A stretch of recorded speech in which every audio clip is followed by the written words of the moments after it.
Hello everybody, ఎలా ఉన్నారండి అందరూ? I hope you all are doing well. మనం ఇప్పుడు ఒక కలర్ఫుల్ రెసిపీ చూద్దామండి. అది ఏంటి అంటే బ్రెడ్ ఆమ్లెట్ పాకెట్స్ అన్నమాట. ఇది చాలా సింపుల్ ప్రాసెస్ అండి ఎలా చేసుకోవాలో. దీనికి నేను కొన్ని వెజిటబుల్స్ తీసుకున్నాను ఇంట్లో అవైలబుల్గా ఉన్నవి. Onions, carrots, beetroots, coriander, chillies and అల్లం కూడా తీసుకున్నాను.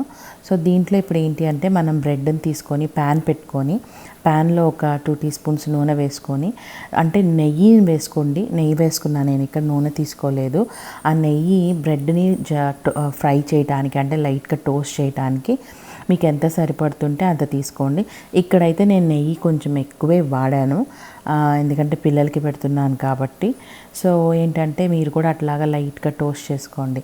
ఈ రెసిపీలో మీకు కావాలి బ్రెడ్ ఏంటి అంటే ఏదో ఒక బ్రెడ్ తీసుకోవచ్చు అండి, either white bread or brown bread, any kind of bread తీసుకోవచ్చు.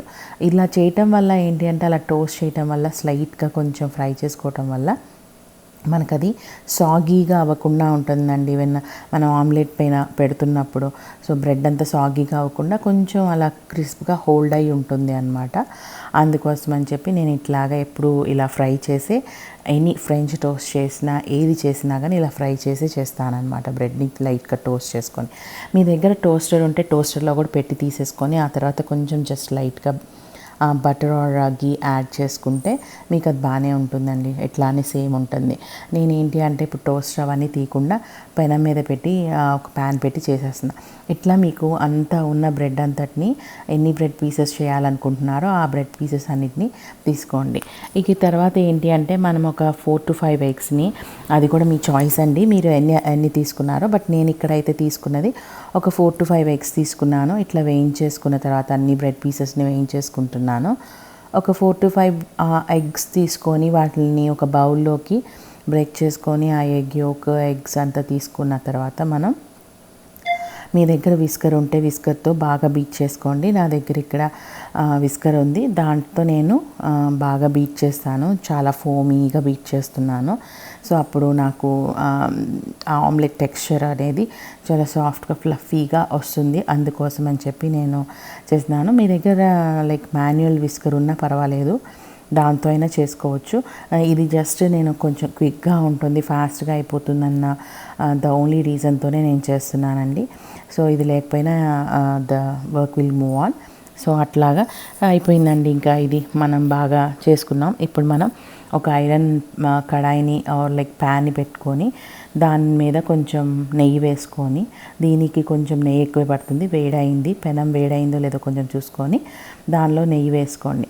అలా నెయ్యి వేసుకున్న తర్వాత మనం ఫస్ట్ ఏం చేయాలి అంటే, మనం ఇప్పుడు బీట్ చేసి పెట్టుకున్నాం కదండి, బాగా విస్క్ చేసుకొని పెట్టుకున్న బ్రెడ్ ఉంది కదా, దాన్ని మనం దీని మీద జస్ట్ దోశ పోసుకున్నట్టుగా జాగ్రత్తగా పోసుకోవాలి.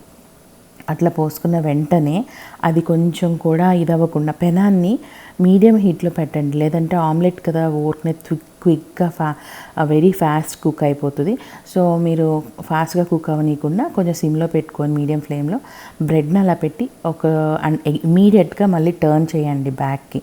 సో దాట్ ఆమ్లెట్ ఏంటి అంటే పైన సైడ్ బ్రెడ్ కూడా కొంచెం అంటుకుంటుంది. సో అప్పుడు మనకి తినేటప్పుడు చాలా టేస్టీగా ఉంటుంది అన్నమాట, ఎందుకంటే దీన్ని మనం మళ్ళీ ఫ్లిప్ చేయట్లేదు కాబట్టి. సో ఇట్లాగా చేసుకొని మన దగ్గర ఏమేమి వెజిటబుల్స్ ఉన్నాయో ఆ వెజిటబుల్స్ అన్నిటిని పైన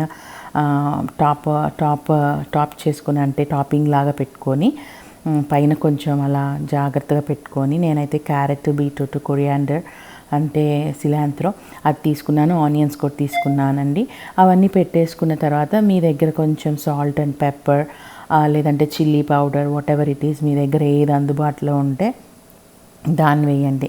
దీంట్లో ఇంకోటి కూడా వేసుకోవచ్చు, కొంచెం లైట్గా little bit of chaat masala కూడా వేసుకోవచ్చు. నేనైతే ఇక్కడ వేయలేదు, నేను ఓన్లీ చిల్లీ పౌడర్ వేసాను. మా పిల్లలకి కొంచెం చిల్లీ పౌడర్ స్పైసీగా ఉంటేనే ఇష్టం, అందుకని నేను చిల్లీ పౌడర్ వేసాను. సో ఆ చిల్లీ పౌడర్ వేసుకొని మీరు ఇంకా దీన్ని ఏం చేయాలి అంటే అట్లా కొంచెం మనం స్పాచులా తీసుకొని ఫోల్డ్ చేయాలండి. జాగ్రత్తగా ఫోల్డ్ చేయండి, బ్రేక్ అవ్వకుండా. అలా అన్ని వైపులా ఫోల్డ్ చేసుకొని మధ్యలో ఒక స్లిట్ చేసేసుకుంటే ఏ బ్రెడ్కి ఆ బ్రెడ్ మనకి సపరేట్ అయిపోతుంది. అలా సపరేట్ అయిపోయిన దాన్ని మనం ప్లేట్లోకి కొంచెం సేపు అట్లాగా ఈవెన్గా మనం ఫ్రై చేసుకుందాం, ఈవెన్గా కాల్చుకుందామండి. ఈవెన్గా కాలిన తర్వాత మనం దాన్ని ఒక ప్లేట్లోకి సర్వ్ చేసేసుకోవటమేనండి.